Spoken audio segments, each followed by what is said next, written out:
This is Cynthia DeFelice, and I will be reading a selection from my book, Bringing Ezra Back, a sequel to the book Weasel. A bit of background before I begin. Weasel takes place on the Ohio frontier and ends in the spring of 1840. Bringing Ezra Back picks up several months later in the fall of that year.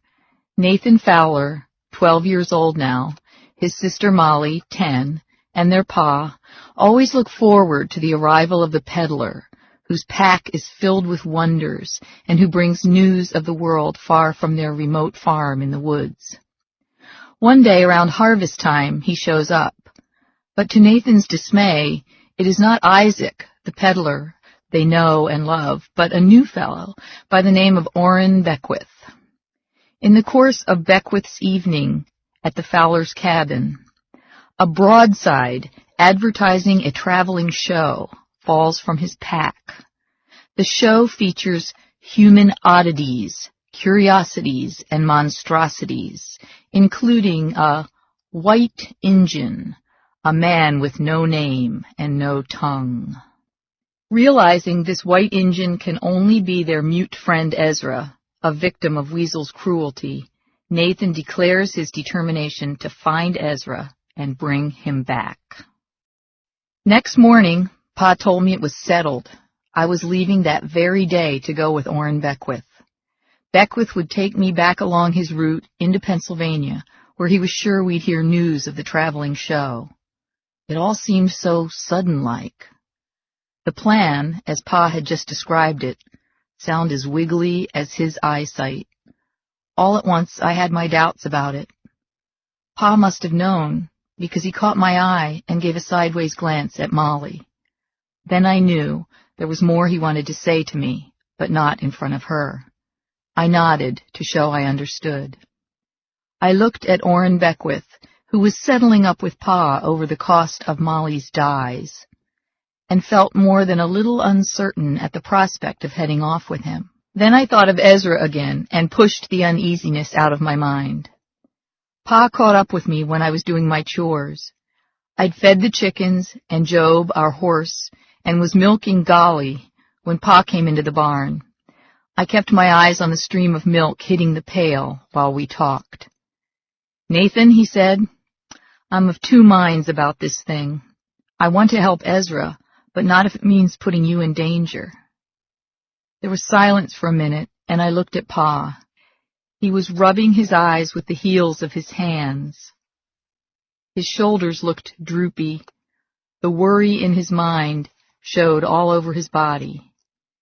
"I can't think what could have happened for Ezra to end up in such a fix," he said. I had been wondering about the same thing. It bothered me too, but I'd come up with an explanation in my mind. "Here's how I figure it," I said. "I reckon these show folks tricked him somehow, and he couldn't speak up for himself. And since he turned his back on killing and such after he left the army, he wouldn't fight back. That's why he needs help, Pa." Pa looked thoughtful. "Could be you're right. There's just no telling."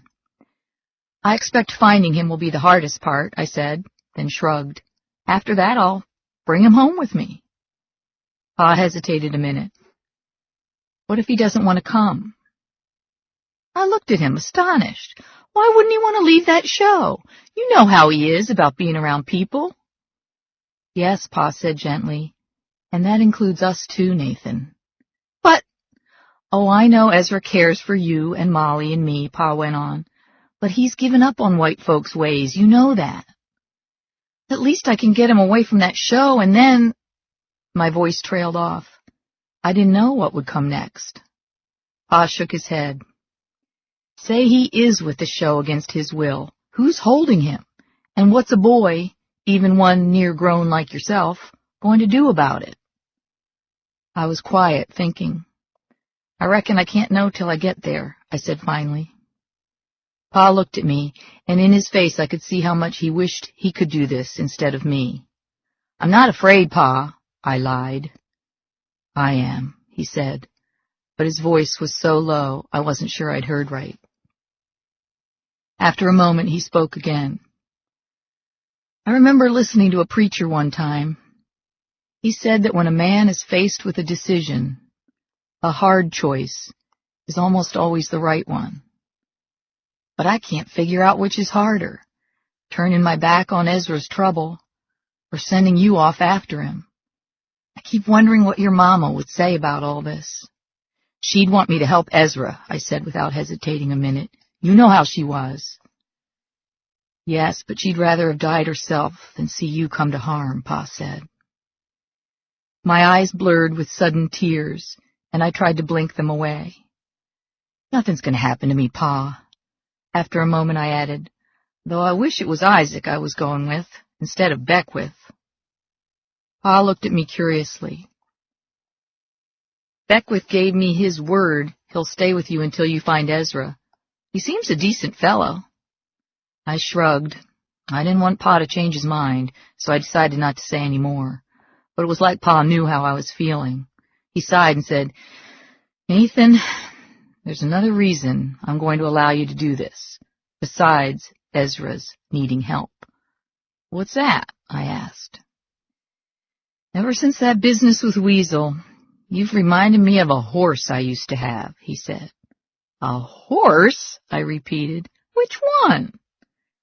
I called him Amos, Pa said.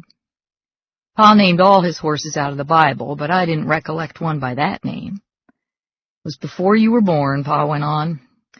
I don't know what happened to old Amos before I got him, but whatever it was, it made him skittish. If I raised my hand, just to scratch my nose, he'd buck or shy away. Now you know I'd never strike an animal, but you couldn't have convinced old Amos of that. Didn't matter how kind and gentle I treated him. Beckwith had as much as called me a pig before, and now Pa was saying I reminded him of a horse. I didn't take to being likened to a creature as foolish as the one Pa was describing. I waited to see just what he was getting at. I reckon what I'm saying is, I don't want to see that happen to you, son. A man who's suspicious of everybody ends up in a mighty sad and narrow place. I was struggling to understand. You said this had something to do with Weasel.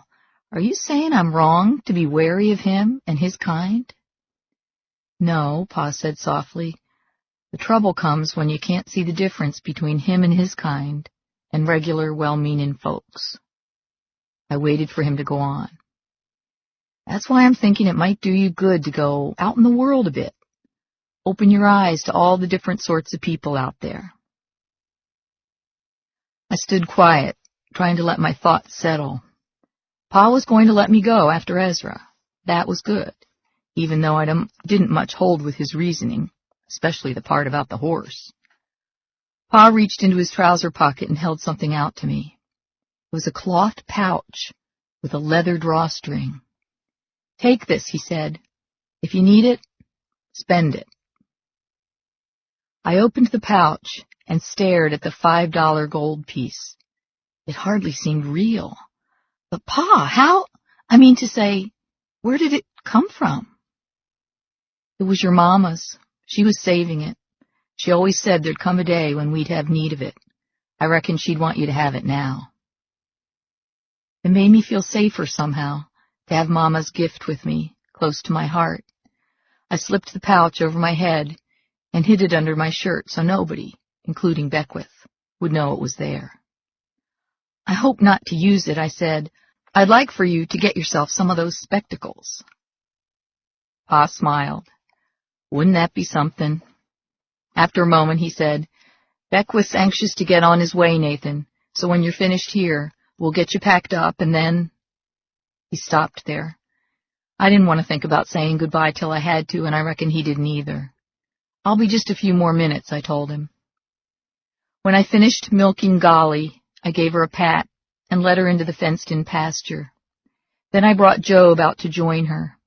I patted Job's velvety nose and buried my face in his mane for a moment. His warm, familiar smell always comforted me. I murmured in Job's ear something about itchy feet and how I was going on a journey and how I'd see him soon, and he whinnied back like he got my meaning. Job was sweet-natured, patient, and hard-working. We were lucky to have him. Weasel had come and stolen him once, along with our mule, Crabapple, and some chickens and piglets. My pet pig, Ms. Tiz, had been too big for Weasel to carry off, but that hadn't saved her from his meanness. When I'd found her lifeless body, I'd known right off it was Weasel who done it. The memory chilled me even now. I'd gotten Job back, but we never did see Crabby again. I still missed him and his stubborn ways. Back at the cabin, Molly took a locket strung on a strip of leather from around her neck and handed it to me. Ezra had made it for her, out of bone, with a likeness of her face carved into it.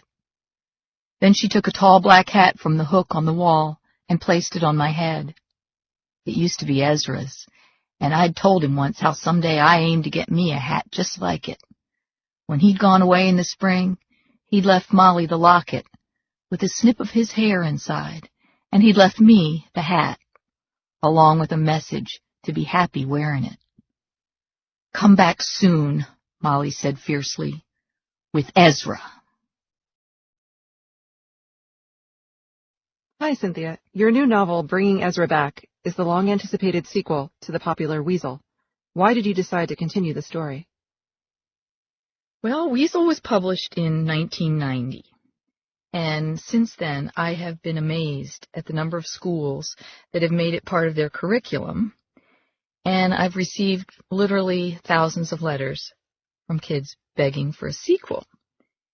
And I was thrilled by this because it meant that they cared about Nathan Fowler and Ezra and the other characters enough to wonder what happened to them next. Did Nathan learn to play the fiddle, they asked? Did Pa remarry? Did Ezra find happiness with his dead wife's Shawnee kinfolk? But their love of the first book and their enthusiasm also made me cautious and nervous, too, because I thought better no sequel than a disappointing one. It took 15 years for me to think of a story I thought might be as exciting as the original. And I thought that despite Nathan and Ezra's determination to put Weasel behind them and be happy, that they would nevertheless be forever marked by knowing him. And it was this that I wanted to explore, the legacy left behind by Weasel's evil acts. And how would you describe Bringing Ezra Back? I always find it difficult to describe my own books. I want to say, read the book, because, of course, you put in every word you think is important. So I'd rather have people read it than try to reduce it to a few sentences, but it's a fair question.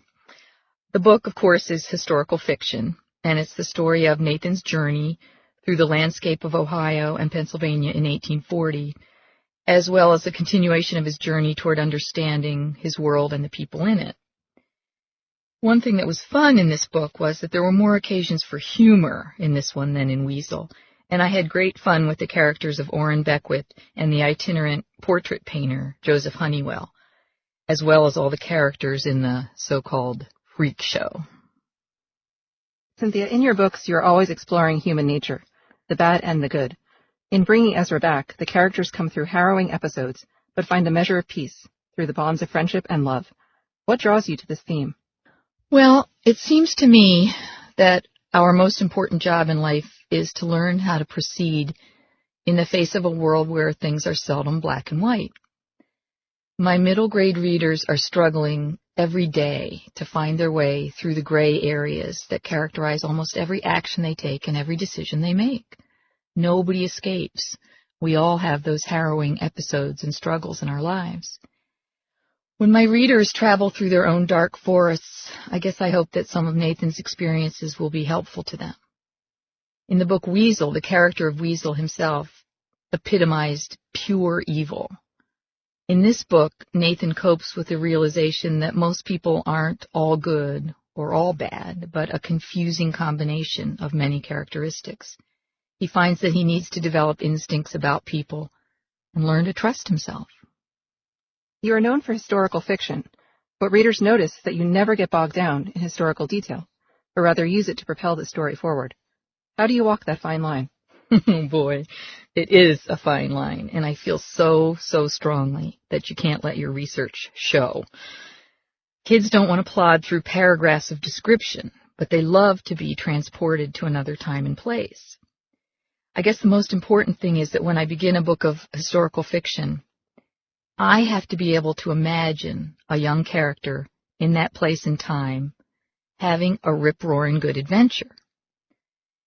I read, I interview people, I go to museums and libraries, I visit the places about which I'm writing. And in the course of doing all this, I amass huge piles of information, all of which at that point seems fascinating to me because I'm immersed in this. And then I have to weed out 99 and 99/100% of all that stuff, keeping just the pertinent gems that I think will place my readers squarely in the setting without making them feel like they're reading their social studies book. I constantly remind myself that every historical detail must advance the plot and reveal character at the same time it's serving to ground the story in a real place and time. So research is, to me, it's like the skeleton of the book. Without a solid framework, the book won't stand up. But a satisfying story requires so much more, and I have to put meat on those bones. With that in mind, can you tell us a little bit more about your research for Bringing Ezra Back? My research began with discovering what Ezra would have actually found when he went out to the Indian territories in search of his Shawnee wife's kinfolk. And what I found was that the Shawnees experienced something very much like the Cherokee Indians' Trail of Tears. It was not a pretty story, but I knew it had to be part of this book.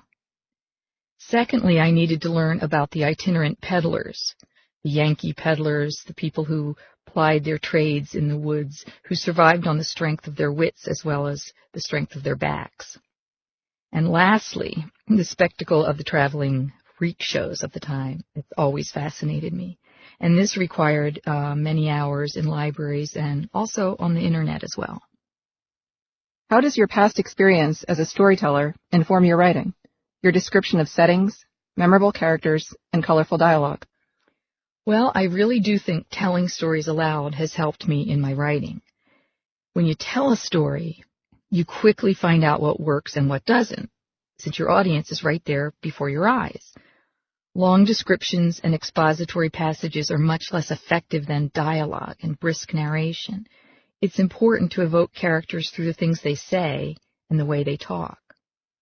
I think my experience reading aloud to kids as a school librarian helped too. I'm always cognizant of how my books sound, and I think about teachers and parents reading them aloud to children. Thank you very much. Thank you.